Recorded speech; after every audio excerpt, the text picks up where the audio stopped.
अस्सलाम वालेकुम students. Mechanics bye Q के होरी का नेक्स्ट लेक्चर स्टार्ट करते हैं, जिसके अंदर हमने इस बुक का सेक्शन 8.7 कवर करना है, the nature of simple harmonic motion. इस सेक्शन के अंदर हमने सिंपल हार्मोनिक मोशन से रिलेवेंट कुछ टर्म्स सीखनी है। ये वाला लेक्चर पिछले लेक्चर के ऊपर डिपेंड करता है, क्योंकि ये वाला टॉपिक पिछले टॉपिक ही की एक्सटेंशन है। तो फिर हम पहले पिछले टॉपिक की मेन पॉइंट्स को रिकॉल कर लेते हैं। सपोज करेंगे आपका particle origin centred simple harmonic motion perform कर रहा है, यानी कि ऐसे सिंपल हार्मोनिक मोशन जिसका सेंटर क्या है, origin of the real line. और सपोज करेंगे इस पार्टिकल की जो एक्सट्रीम पोजीशंस हैं वो सी एंड माइनस सी एंड। ठीक हो गया। तो ये दो पॉइंट्स इसकी एक्सट्रीम पोजीशन है, यानी कि पार्टिकल सी से इधर की तरफ नहीं जा सकता और माइनस सी से लेफ्ट की तरफ नहीं जा सकता। ठीक हो गया।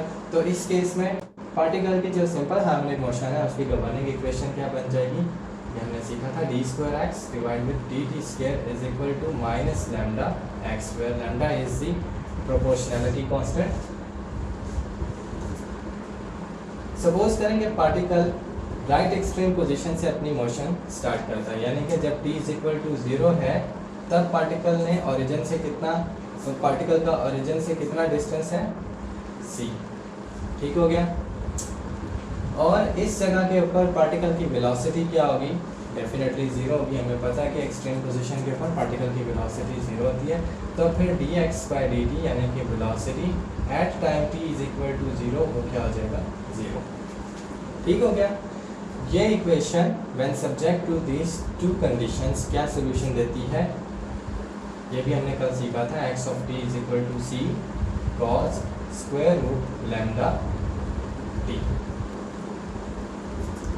ठीक हो गया। तो ये इक्वेशन, ये वाली इक्वेशन जो है वो इस डिफरेंशियल इक्वेशन का सॉल्यूशन है under these two conditions.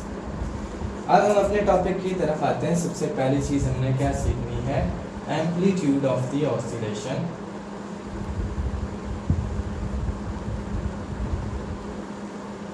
Amplitude क्या होता है, हमें पता है कि पार्टिकल इस पॉइंट सी से ज़्यादा इधर की तरफ नहीं जा सकता। तो फिर इसका मतलब है कि पार्टिकल ओरिजिन से मैक्सिमम कितना डिस्टेंस ट्रैवल कर सकता है, x is equal to c।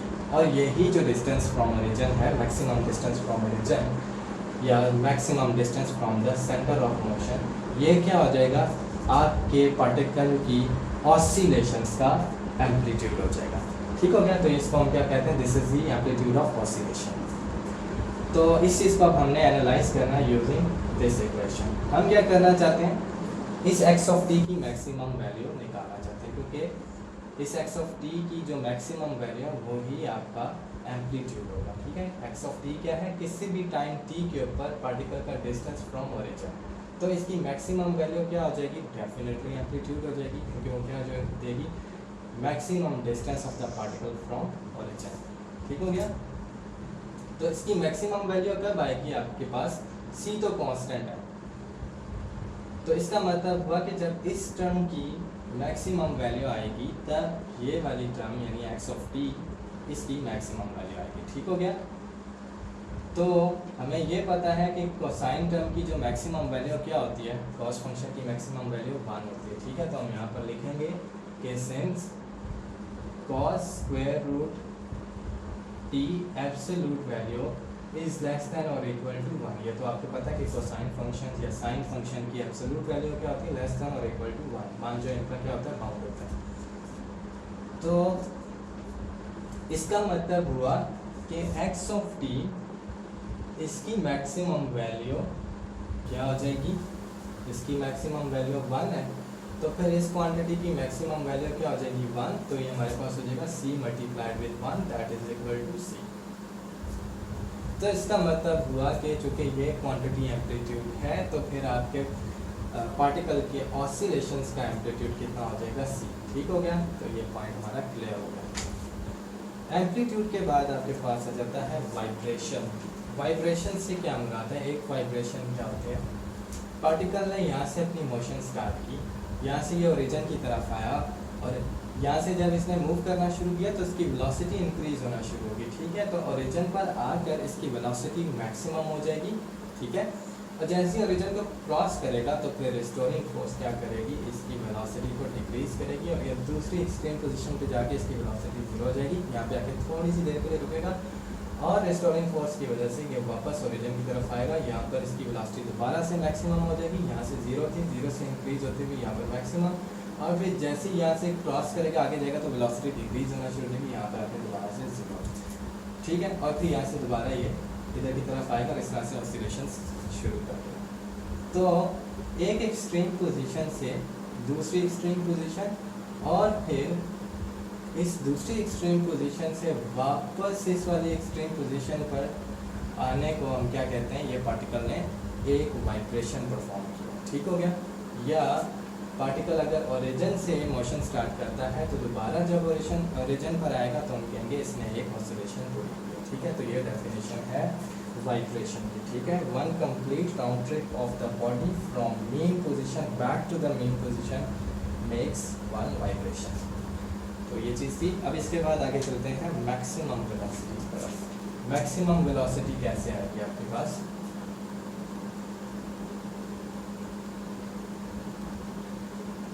सबसे पहले हम क्या करेंगे कि वेलोसिटी फाइंड आउट करेंगे यूजिंग दिस इक्वेशन। तो वेलोसिटी कैसे आएगी आपके पास, dx by dt is equal to minus C square root lambda sine square root lambda T, ठीक है। डेरिवेटिव ले लिया with respect to time t। Maximum velocity निकालनी है तो इसकी एब्सोल्यूट वैल्यू निकालें, क्या बनेगी, माइनस सी की एब्सोल्यूट वैल्यू सी होती है और लैम्डा जो आपके स्क्वायर रूट लैम्डा आपके पास ऑलरेडी पॉजिटिव कांस्टेंट है तो सी स्क्वायर रूट लैम्डा और पीछे आ गया sine square root lambda T. अब इस क्वांटिटी की मैक्सिमम वैल्यू किसके ऊपर डिपेंड करती है, ये दोनों तो कांस्टेंट है तो इसकी मैक्सिमम वैल्यू के ऊपर डिपेंड करती है। अब इसकी मैक्सिमम वैल्यू क्या होती है, 1 होती है। तो इसका मतलब हुआ कि आपके पास ये चूँकि वेलोसिटी है, वेलोसिटी का मैग्नीट्यूड है, तो इसकी मैक्सिमम वैल्यू कब आएगी, जब ये मैक्सिमम हो, ठीक है। तो हमारे पास मैक्सिमम वेलोसिटी क्या बन जाएगी, इसके साथ क्या लिख रहे हैं यहाँ पर सबस्क्रिप्ट में लिख रहे हैं मैक्स, तो ये क्या बन जाएगा, C square root lambda multiplied with 1 which is equal to C square root lambda, ठीक है। तो सी स्क्वायर रूट लैम्डा जो है ये हमारे पार्टिकल की मैक्सिमम वेलोसिटी होगी and this velocity is assumed by the particle when it approaches the center of its motion, ठीक हो गया। जब सेंटर पे आएगा तब इसकी वेलोसिटी कितनी हो जाएगी, सी स्क्वायर रूट लैम्डा, ठीक हो गया। और फिर इसके बाद पीरियड ऑफ ऑसिलेशन, अब हमने टाइम पीरियड फाइंड आउट करना है पार्टिकल की ऑसिलेशंस का।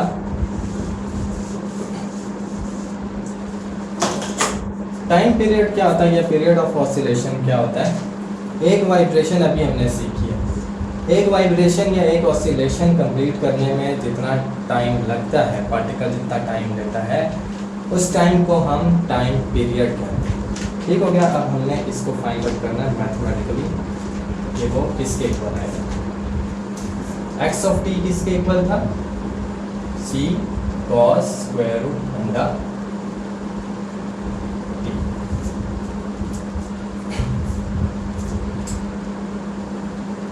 ये वाली एक्स ऑफ टी, ये वाली इक्वेशन क्या चीज़ हमें डिस्क्राइब करती है, this describes the simple harmonic motion of the particle, ठीक है।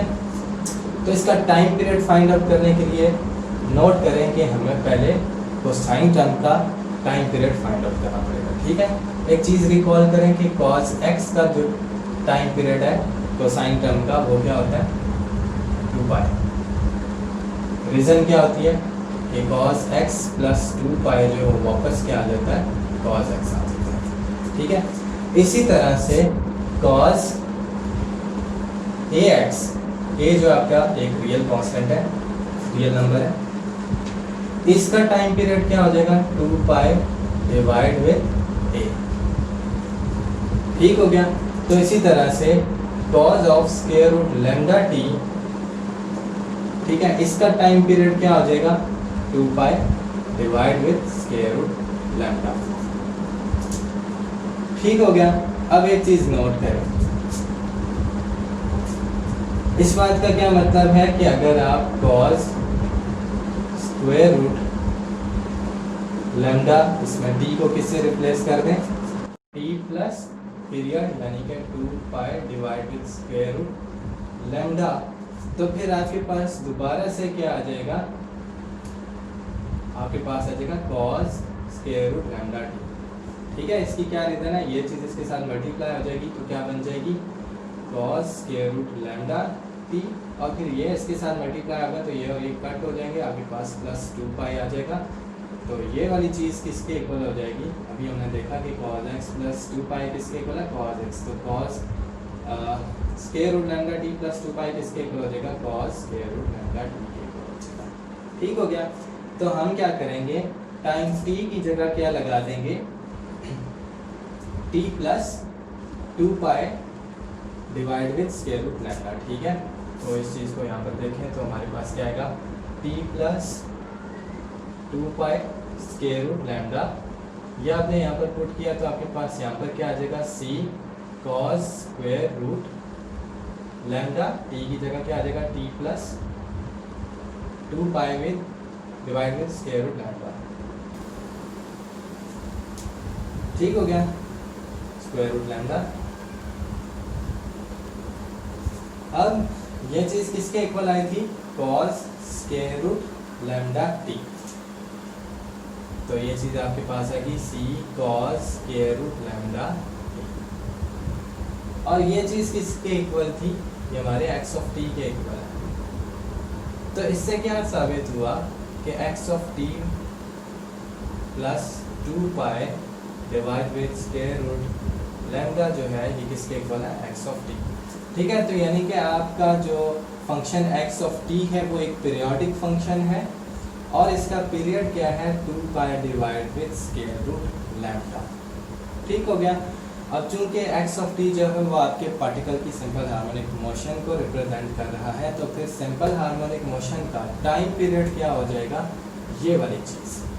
ठीक है, यहाँ पर आपके पास क्या आ रहा है, x of t plus capital T से आप टाइम पीरियड को रिप्रेजेंट करते हैं, तो ये x ऑफ t के इक्वल आता है, where capital T which is equal to 2 pi divided with square root lambda is the period या time period of the oscillation of the particle।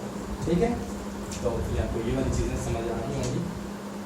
इसके बाद हमारी दो चीज़ें रह गई हैं, फ्रीक्वेंसी। फ्रीक्वेंसी क्या होती है, ये भी आपने बचपन में सीख लिया, ऑसिलेशंस की फ्रीक्वेंसी। एक यूनिट ऑफ टाइम में पार्टिकल ने कितनी ऑसिलेशंस या कितनी वाइब्रेशंस परफॉर्म की वो फ्रीक्वेंसी कहलाती है। फ्रीक्वेंसी को हम किससे रिप्रेजेंट करेंगे, इस साइन से। ठीक हो गया, तो ये किसके इक्वल है, नंबर ऑफ ऑसिलेशंस या vibrations divided with unit time. ठीक है, अगर हम टाइम को ले लें, टाइम पीरियड, तो फिर ऑसिलेशंस कितनी होंगी, हमें ये पता है कि एक ऑसिलेशन कंप्लीट होने में जो टाइम लगता है उसी को टाइम पीरियड कहते हैं। तो फिर यहाँ पे कितनी नंबर ऑफ ऑसिलेशंस होगी, एक। तो फिर फ्रीक्वेंसी किसके इक्वल हो गया, the reciprocal of the time period. सही हो गया, 1/t। Reciprocal of time period क्या हो गया, 1/t। So the frequency of oscillation is the reciprocal of time period. ये the frequency of oscillation is defined as the number of oscillations per unit time. तो ये दो definition हो गई थी फ्रीक्वेंसी की। अब इसके बाद हम फाइनल पॉइंट पर आते हैं, simple harmonic motion with centre other than origin. अभी तक हमने कौन सी सिंपल हार्मोनिक मोशन स्टडी की थी, हमने वो वाली सिंपल हार्मोनिक मोशन स्टडी की है जो कि ओरिजिन सेंटर्ड है, जिसका सेंटर क्या है, ओरिजिन। अब हम सपोज करेंगे कि हमारी पार्टिकल की सिंपल हार्मोनिक मोशन का जो सेंटर है वो ओरिजिन नहीं है। ठीक है, पहले ये ओरिजिन था।